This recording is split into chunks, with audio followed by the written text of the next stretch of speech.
Yes, here we have question 2.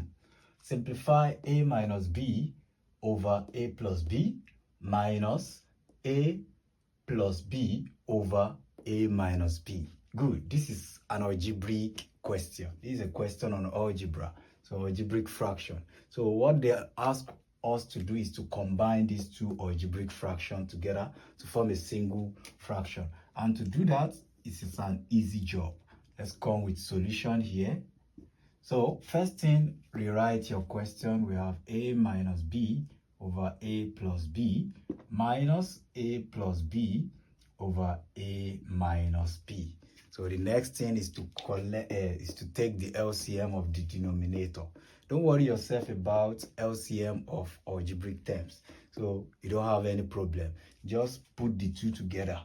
Multiply the two together. That will just give you the LCM. So because there is no common factor between them. So if you want to get the LCM of two numbers that do not have any common factors, you multiply them together. So we say that they are co-prime like that. Similarly, these algebraic terms, they are also co-prime. So we multiply them together. So in that case, we are going to have the two, a plus b, and also a minus b as the LCM. Now, we use each of the denominator to divide the LCM.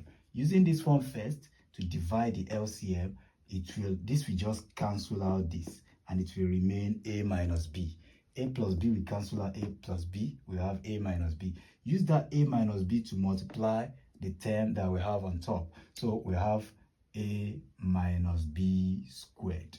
Similarly, do the same thing for this denominator. Use it on the LCM. So a minus b in this, so we cancel out this. So you'll be left with a plus b. A plus b times a plus b. So you have a plus b squared. But don't forget the sign in the middle. I put minus in the middle. Now, one thing that will help us over here is to remember, instead of expanding one by one that will waste our time, we have to remember some algebraic identity. For example, x minus x plus y squared, the expansion of this will give me x squared plus y squared plus 2xy. So you have to remember that. It will help you in this situation. Next, you have to also remember this, x minus y squared. This will give you x squared plus y squared minus 2xy. This will also help in this situation. Thirdly, you also have to remember difference of two squared, which is x squared minus y squared, which is the same as x plus y and x minus y. So remember these three. So you can apply this. So looking at a minus b all squared, you see that it's looking like this second one. The second one. So instead of expanding one by one, I will just form an expression that will look like this with the a and b. So that will give me a squared plus b squared plus 2ab. So if you compare this and this, so you will observe that that is what we are going to have. Put it in bracket, then open a bracket. So here we have a plus b squared. This is similar to this. I can use this as the expression. So instead of using x and y, anywhere I see x and y, I'll put a and b respectively. So I will have a squared plus b squared plus 2ab. Oh, sorry, this is supposed to be minus 2ab. So everything over. Now, comparing this and what we have here, we see that this is looking like this last one. So instead of writing this, I can replace it with x squared minus y squared. So instead, I will use a squared minus b squared. Anywhere I see x and y, I put a and b there. So I will have a squared minus b squared.